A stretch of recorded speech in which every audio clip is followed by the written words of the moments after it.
Yes, good old TJ.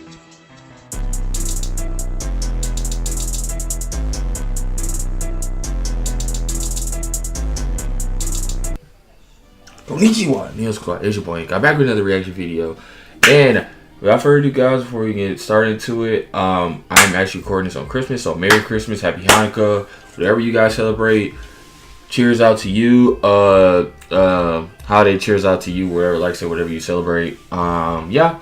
Right now I got this little Naruto Christmas little long sleeve. So yeah, this got me, a little bit some of the holiday spirit. I wanted to actually do this yesterday, but I actually was busy doing some other stuff. And so before I actually be busy today, I wanted to actually record these. I might be able to get these later on tonight. Maybe able to get one of these videos out because I'm gonna do 3 videos today. Or I might have to get these out later on, like during the weekend time. But like I say, don't think I'm ignoring you guys on like doing videos. I'm still trying to get out videos, just with the work schedule and everything I've been having and other stuff I've been doing after like work. It's just I've been very, very busy. And I'm trying to get to that 1K, and then we can just keep going up from there. So yeah, guys, so without further ado, before we get started to this, slap a like on this video, guys. Subscribe to the channel if you're new. Hit that red button down below. As well, hit the notification bell. Make sure you click all so you know every time we make a future upload. But without further ado, guys, we are on Mr. Nightmarish channel. This one is 3 Nightmare True Christmas horror stories. I hope that it shows up right on when I'm doing the editing, because I actually download this from like another source, another way. So hopefully, it looks right and everything's good to go, and I'm actually able to still edit it like I do regularly. So I'll see once in post-production and everything like that. But anyway, guys, so without further ado, let's get right into this solo play. So it's Christmas. Let's see what some Christmas horror stories were.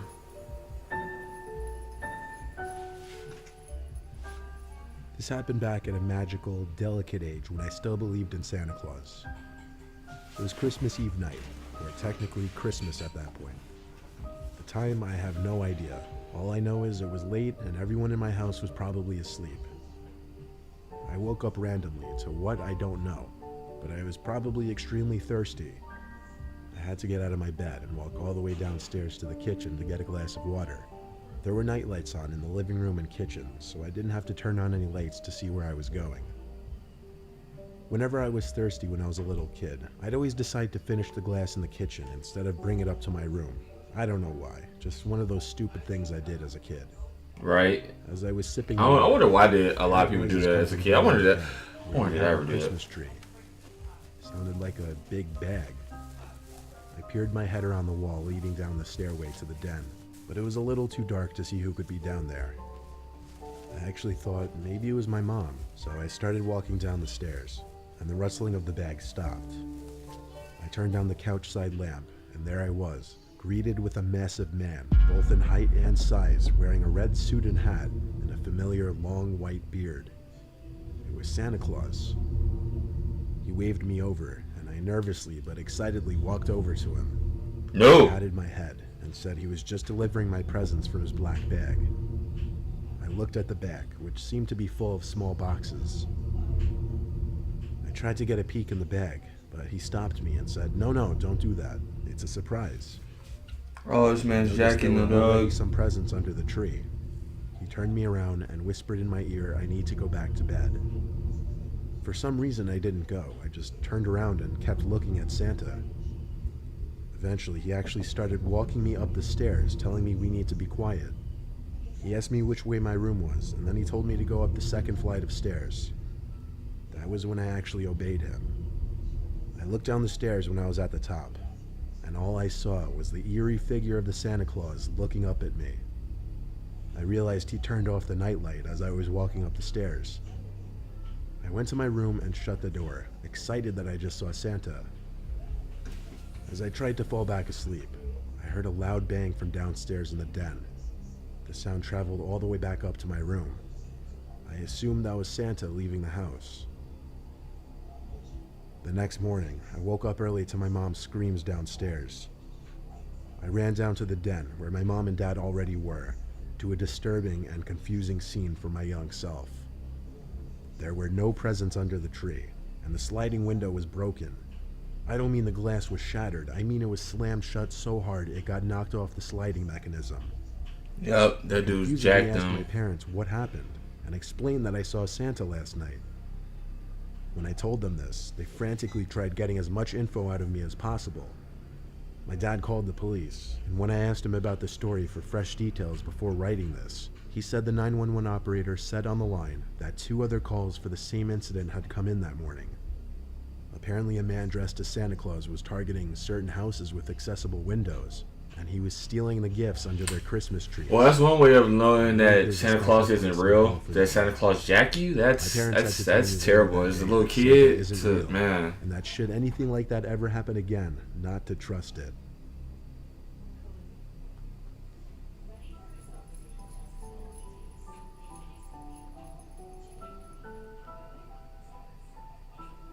I once worked as a night security guard for a brief, horrible part of my life.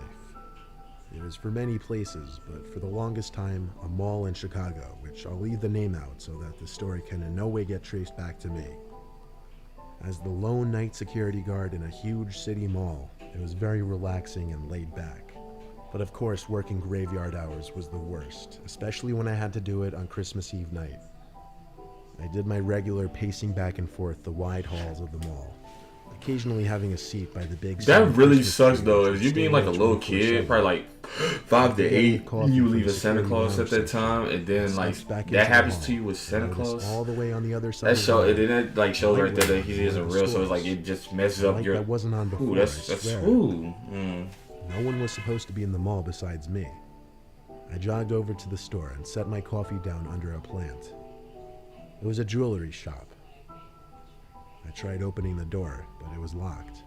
So how could anyone be in there? The light in the store suddenly started flickering, so naturally I had to chalk it up as faulty wiring, false alarm. I knelt down to pick up my coffee again. That's why I can't work night shifts anymore. I saw someone's head behind the front counter of the store. Just their head, like they were hiding. But it happened so fast. One moment there was light, the next darkness, and when the light flicked back on again, the head was gone. Oh, see, this is why I can't. So I can't do night shifts, dog. I took my master keyring off my belt and fiddled for the key to the store. I didn't know where the light switch was, and to be honest, I was way too freaked out to check behind that counter with nothing but a flashlight. I shut the door and relocked it and walked back to my post by the Christmas tree. I started chugging my coffee because I really thought I was losing it after seeing what I saw. The lights in that store all the ways down on the other side of the hall were still off, but I heard a click and then a bang echo down in my direction, followed by someone running across one side of the hall to the other, before disappearing in an intersecting exit hallway. I sprang up and almost spit out the remainder of my coffee. I ran down the hall till I came to the intersecting smaller hallway. This hallway, which led to one of the exits, had a bunch of massage chairs, coin-operated kiddie rides, and the public restrooms. I didn't see anywhere else that person could have gone besides the restroom, as the exit doors were all locked from both sides. Bro, how do they be getting? How? If everything's locked, how do you get in somewhere? Whoever was in that mall with me.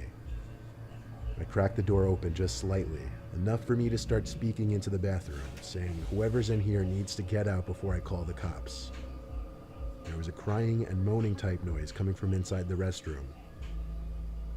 I opened the door fully and realized it was coming from one of the stalls. I repeated what I said at the door, but the crying sounds didn't stop. I knelt down in front of the stall to get a peek under, and I saw 2 black shoes facing the door, facing me. It seemed the person was just facing the stall door, making these crying noises. The crying stopped, and then the next thing I saw was the person on the other side of the stall quickly get on their knees and look under the door back at me. I recognized it as the same person from behind that counter in that store. I got back on my feet and left the bathroom to call the police and explain the situation. As a security guard, I never encountered anything like this overnight, and I didn't know how to deal with it. I definitely did not want to make it physical. A couple police officers came to the doors at the end of the hall, and I let them in. We all went to the men's bathroom again, and the stall door was still shut, and the man was still inside. For the longest time, the officers demanded he come out with his hands up, After a while of him refusing to listen, the male officer started kicking in the stall door until it broke open. The two officers apprehended the nutjob inside the stall. As they walked him out of the mall, though, the man had his head turned to look at me the entire time. I looked away. His dead eyes staring into my soul genuinely disturbed me. He looked like he wanted to kill You me. think? Like what? Back to the police car. He said my name, and I immediately got the chills. The officer said they would find out who he is and everything, and they went on their way. Wait, the dude Shift knew ended him? a few hours later, and for the remainder of my time working at that mall, I was always paranoid every time I'd turn a corner that he'd be standing there.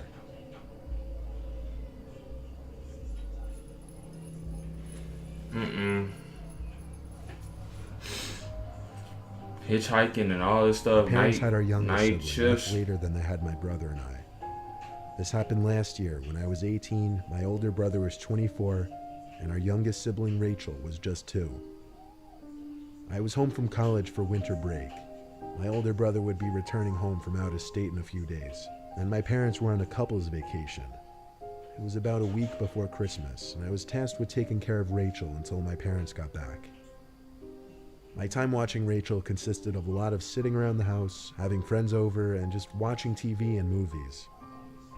I would let Rachel play in the living room with her toys as I'd watch TV with no lights on but the Christmas tree, which I always find to make watching TV a lot more relaxing. When Rachel started to get tired, I brought her up to her room, changed her, and put her in the crib upstairs. I made sure to turn on the baby monitor as my parents did every night just to make sure I could hear her if she got restless. Something to note, Rachel's room shares a bathroom with my mom and dad's room. So basically, both my parents' and Rachel's rooms are connected to a bathroom, which thus connects the 2 bedrooms in a sense. I went Okay. back downstairs to watch TV. I think I was watching The Grinch when sounds started coming from the baby monitor. Distorted, human-like noises. It didn't sound like Rachel, so I hurried back upstairs to Rachel's room. I burst in so quickly and aggressively that she immediately awoke and started crying.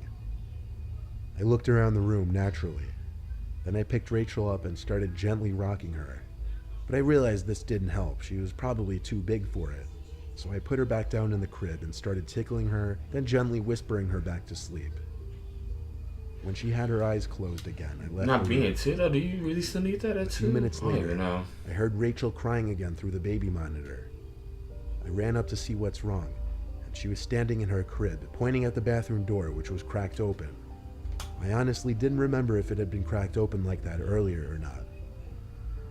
I went to check the bathroom, and it was clear. I told her calmly she's imagining things. I wasn't sure how much she understood of what I was saying, but after a few minutes in there with her, I got her to settle back down. So obviously Once somebody's again, up went in down the to living bathroom, room to obviously. continue watching TV. The orange light on the baby monitor once again started going off. I felt like I was in a horror movie scenario. I could distinctly hear a man's whispering coming from the baby monitor. I ran back up to that room faster than ever, burst through the door to Rachel's crying again. I went to pick her up to get her out of there. And when I turned for the door, I looked into the dark bathroom, which now had the door wide open.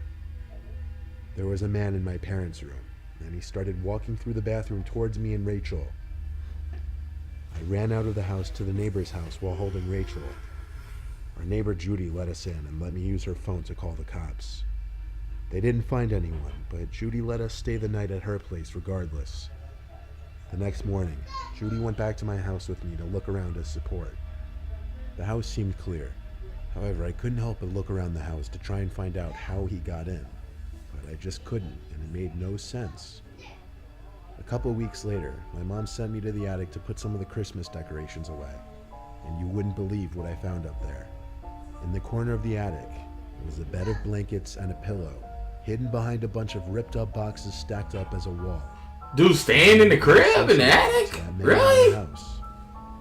We have no idea how long that man was actually in our house for. Oh, nah.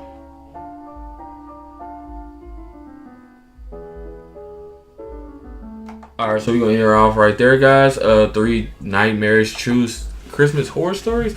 Yeah, like I say, a couple of these, like I say, that last one, having a dude stay in your attic that whole time, because I know we have an attic, but I just can't imagine somebody actually staying up there for however long, and yeah, that's pretty weird. Also as well, like, how does he even get there? And then like that other one was like, because as a kid, before you get to that certain point, and you already know, like, you know, the truth about Santa and everything like that, like, you believe in Santa and you see Santa and it's like, okay, whatever, you're not even thinking nothing of it. Like, I already know it now from my point of view, like, being the age I am and all the stuff I went through as far as all the Christmases and everything, I can already see, like, oh, this dude's stealing presents from him. But the guy in the story, he's like, oh, like, it's Santa Claus. Oh, I'm seeing Santa Claus. I'm seeing, like, a celebrity, North Pole and everything like that, and he's actually bringing us gifts and everything. And then all of a sudden now you notice that now, and then, like, I'm pretty sure your parents will tell you after the fact and everything too, is like, yeah, Santa isn't, you know what I'm saying, Santa isn't real, and he's just like a made up, like, figment of imagination, like Saint Nick and all that. And getting to know it like that, that's crazy. That's traumatizing. That's intense. But anyway, guys, yeah, like I say, so subscribe to the channel if you're new, with the red button down below. Stop by like on this video, man. Help the channel grow out a lot. And also as well, the bell notification, make sure you click all so you know every time I make future uploads. We want INCOG. I'm out. Peace.